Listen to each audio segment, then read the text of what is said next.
wabarakatuh. Waalaikumsalam warahmatullahi wabarakatuh. Selamat siang anak-anak. Siang, Bu. Kabar kalian gimana? Baik. Semoga kalian selalu dilindungi oleh Tuhan Yang Maha Esa ya. Amin. Sebelum kita memulai belajar pada siang hari ini, marilah kita berdoa terlebih dahulu. Berdoa dimulai. Berdoa dicukupkan. Oke, Ibu absen terlebih dahulu ya. Najwa, Hadir. Melia, hadir. Afina, hadir. Alia, hadir. Asti, hadir. Fazar, hadir. Sasa, hadir. Bella, hadir. Dea, hadir. Jahro, Hadir, Ibu. Intan, hadir Ibu. Ismara, Hadir, Bu. Bakti, Bias, Hadir. Yunita, hadir. Besti, Hadir. Gia, Tidak berangkat, Bu. Gracia, hadir. Semoga Gracia diberi kesembuhan ya. Materi yang lalu Ibu telah menjelaskan mengenai teks anekdot. Hari ini kita akan melanjutkan pertemuan dengan membahas teks anekdot, tetapi hari ini kalian berfokus pada struktur teks anekdot. Di sini nanti Ibu memberikan penugasan, kalian dibagi beberapa kelompok untuk membuat komik berdasarkan teks anekdot. Namun sebelumnya di sini Ibu ingin mengulas kembali teori yang kemarin kita bahas di pertemuan pertama mengenai teks anekdot. Ada yang tahu teks anekdot itu apa? Saya. Ya, Mbak Afina. Teks pendek yang lucu. Ya, teks anekdot itu teks pendek yang lucu, namun kurang tepat ya. Di catatan Mbak Afina harus dilengkapi bahwa teks anekdot adalah cerita singkat yang lucu dan menggelitik yang isinya yaitu kritikan atau sindiran terhadap sesuatu keadaan berdasarkan pengalaman nyata atau rekaan. Jadi teks anekdot itu harus lucu serta ada kritikan atau sindiran terhadap sesuatu. Kemudian untuk karakteristiknya, ada yang masih ingat? Saya. Ya, Mbak Ismaras. Yang pertama itu ada membaris, yang kedua ada kritik singkat, dan juga ada tokohnya. Ya. Karakteristik dari teks anekdot sendiri itu ada bersifat humoris karena harus ada unsur lucu. Kemudian yang kedua mengandung pesan moral atau kritik. Jadi teks anekdot itu tidak hanya semata-mata hanya dibuat itu saja, tapi harus ada pesan atau amanat yang terkandung di dalamnya. Kemudian yang ketiga yaitu teks singkat atau padat. Teks anekdot itu tidak boleh panjang, sehingga harus singkat dan padat. Seseorang yang membaca teks anekdot itu harus sekali lihat langsung paham itu bahwa teks anekdot itu ada amanat di dalamnya. Kemudian yang keempat yaitu adanya tokoh, biasanya public figure di dalam teks anekdot tersebut, supaya ada tokoh-tokohnya ini itu tokoh seperti pejabat, kemudian anak sekolah, guru gitu yang dibungkus dalam lelucon atau humoris tadi. Kemudian di sini kita akan membahas mengenai struktur teks anekdot. Itu ada 5. Yang pertama abstrak atau gambaran awal cerita. Kemudian yang kedua orientasi, yaitu pengenalan situasi dan tokoh. Kemudian yang ketiga yaitu krisis atau masalah unik atau lucu yang muncul. Kemudian yang keempat reaksi, itu tanggapan dari literatur atau penjelasan. Kelima yaitu koda, yaitu penutup atau pesan.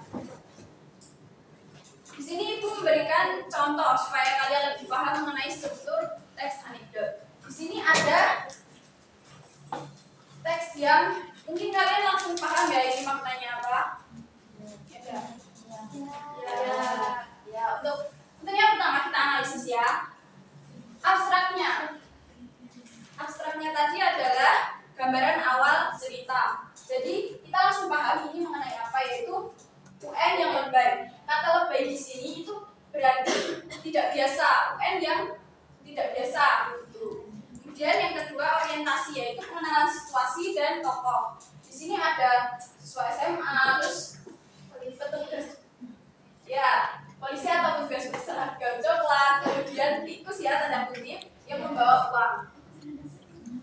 Kemudian krisisnya, yaitu masalah yang muncul. Di sini masalahnya yaitu seseorang siswa SMA yang sedang menjalankan ujian UN itu diperhatikan serius oleh tugas ini. Namun di belakangnya itu ada tikus dalam tanda kutip yang membawa uang. Ya. Di sini juga ada CCTV yang mengawasinya, hanya mengawasi siswa SMA saja, tidak tikusnya. Kemudian reaksi atau tanggapan. Di sini ada percakapan bahwa mendingan ngawasinya itu Pak, gitu. Yang dimaksud adalah tikusnya ini. Tapi petugas ini hanya bilang itu artinya dapat karena dia tidak berkuasa atau karena petugas ini bodo amat terhadap kegiatan tikus tersebut, dan tikus itu tertawa ya, berbahagia karena tidak diawasi begitu. Kemudian contoh yang kedua, ini ada panel ini ya, panel ini. Adakah yang bisa menganalisis abstrak, orientasi, krisis, reaksi dan kodenya? Oh ya, mana coba Saya bagian abstraknya ya. Oh iya. Nah, abstraknya itu pada panel pertama, pada kalimat kayaknya aku ada masalah mental. Itu langsung memperkenalkan isu kesehatan mental sebagai topik utamanya. Ya, abstrak itu kan pengenalan awal cerita. Jadi ini langsung jelas, yaitu mengenai masalah mental. Yang kedua, adakah yang bisa? Saya mau orientasi. Ya. Pada bagian tokoh menyadari dirinya bermasalah dan berniat mencari solusi. Pada kalimat yang aku perlu cari solusi. Ya, berarti tokohnya itu menyadari bahwa dirinya itu ada masalah, yaitu masalah mental. Kemudian yang selanjutnya, adakah yang bisa menjawab? Saya. Oh ya, ya. Saya mau bagian krisis. Ya. Ketika Ustaz menyarankan terapi pada gambar ketiga, maka tokoh langsung menolak tegas dengan mengatakan bukan tanpa alasan apapun, padahal terapi adalah solusi yang tepat. Ya, di sini ini gambar otak ya. Ini otak ini bilang bahwa butuh terapi gitu. Tapi dirinya itu bilang bukan. Berarti terapi itu bukan solusi bagi dirinya ini. Kemudian yang selanjutnya reaksi. Oh ya. Selanjutnya saya akan melanjutkan dari bagian reaksi, yaitu tokoh memilih pelarian dengan mengatakan main HP sampai lupa masalah. Pemikiran tokoh seolah melupakan masalah sama dengan menyelesaikannya. Ya, jadi di sini reaksi dari tokoh itu malah bermain HP sampai lupa masalah. Padahal bermain HP itu hanya mengesampingkan masalah, bukan menyelesaikan masalah. Jadi dengan kita bermain HP itu bukan menyelesaikan, tapi hanya menunda masalah. Jika kita sudah selesai bermain HP, ya kita masih ada masalah itu, ya belum selesai. Kemudian yang terakhir kodenya. Oh iya, Visual dulu asik di depan layar, namun masalahnya di sini tidak benar-benar selesai, hanya terlupakan sementara. Ya, jadi hanya menunda masalah, tidak menyelesaikannya. Ya, ini materinya sudah selesai ya. Kita sudah mempelajari struktur teks anekdot. Jadi hari ini aku memberikan tugas kalian membuat komik sederhana melalui gawai kalian. Kalian pasti bawa gawai atau laptop kan? Nanti ibu kirim link untuk kalian membuat 4 panel dalam 1 lembar. Nanti dijelaskan juga strukturnya. Di sini kalian membuat satu meja aja ya, satu meja untuk satu kelompok. Nanti ibu kirimkan panelnya seperti ini, grup, dan nanti juga ibu mengirimkan link drive. Ibu kasih waktu 30 menit cukup ya. Silakan mengerjakan.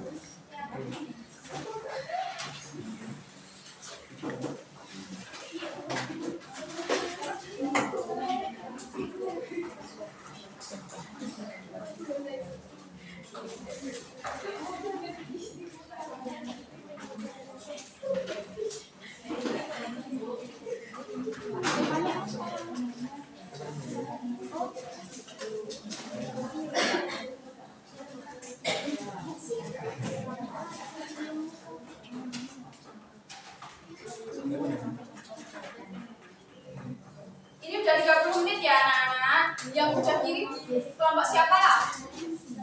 Ya, kelompok dia ya. Coba kita cek bersama-sama.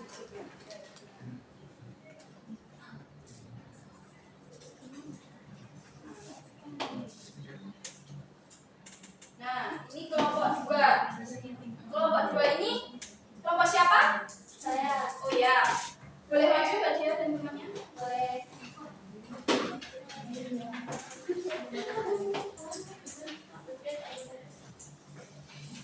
Ini sangat niat sekali ya kalian membuatnya dalam waktu 30 menit. Coba itu mau dari kalian. Ya. Perkenalkan nama saya Diatria dan rekan saya.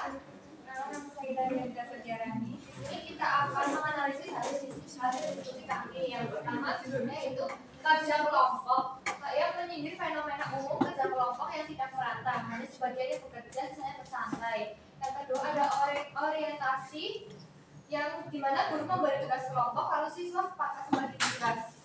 Dan ini tercermin pada kalimat ini, yuk kerjain dan dibagi tugas-tugasnya. Kemudian ada krisis pada pembagian tugas itu dua siswa itu langsung mengambil bagian. Aku sama Fabio cari materinya ya. Terlihat dalam ini gambar kedua. Kemudian namun dua siswa lainnya itu justru malah sampai mengambil bagian apapun.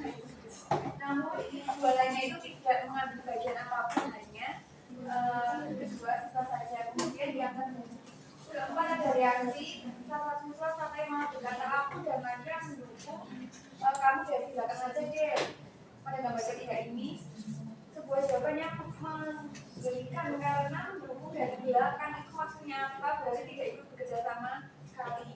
Kemudian Koda Fabio menvalidasi Judes dengan jawaban kalau bisa maju ke depan aja baru ngerjain. Nah, sindiran tersebut itu langsung bawa dukungan moral saja juga itu dalam kerja kelompok. Ya, berikan tepuk tangan. Ya. Temanya kerja kelompok ya, boleh ya. Terima kasih Zafia. Jadi di sini itu sangat menarik ya mengenai fenomena umum kerja kelompok yang hanya beberapa orang saja yang mengerjakan, tapi yang lain hanya bersantai. Kita lanjut ke kelompok yang lain yaitu kelompok 5. Kelompok siapa ini? Oh ya, silakan.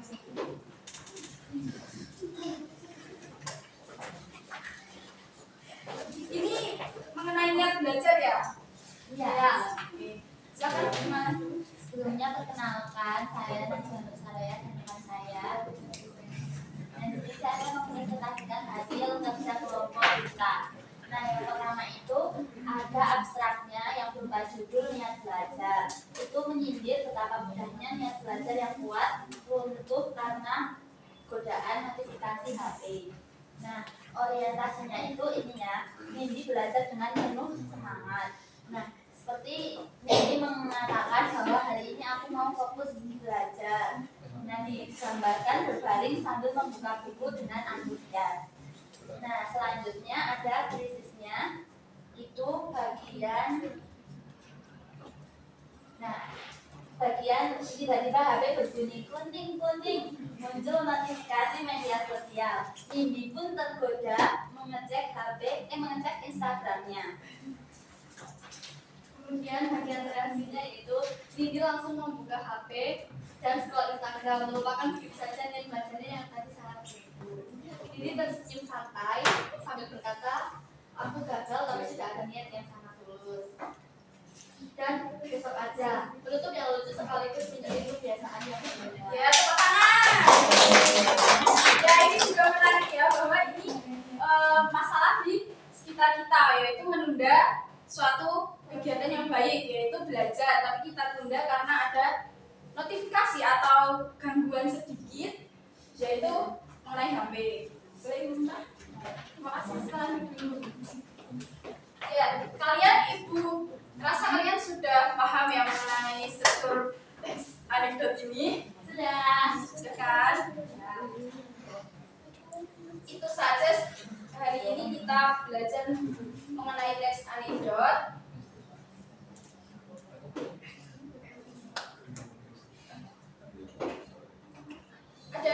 bisa menyimpulkan pembelajaran pada siang hari ini?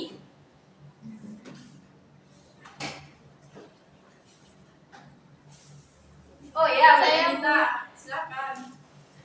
Nah, jadi kesimpulan dari pembelajaran kali ini yaitu teks anekdot merupakan teks singkat berisi sindiran atau kritik dengan dibungkus oleh lelucon. Nah, jadi struktur penting teks anekdot itu ada 5, yaitu abstrak, orientasi, krisis, reaksi, dan kode. Kemudian menulis teks anekdot dapat menjadi lebih kritis terhadap permasalahan sosial di sekitar. Ya, itu kesimpulan dari pembelajaran pada siang hari ini. Ibu menambahkan bahwa teks anekdot itu bisa menjadi suatu kritik terhadap lingkungan sosial mengenai fenomena yang tidak biasa. Dan juga kalian bisa mengkritik dengan gadget kalian sendiri untuk membuat komik ataupun ilustrasi sehingga itu bisa menjadi kritik sosial. Itu saja pembelajaran pada siang hari ini. Kurang lebihnya ibu mohon maaf. Mari kita bersama-sama berdoa. Berdoa dimulai.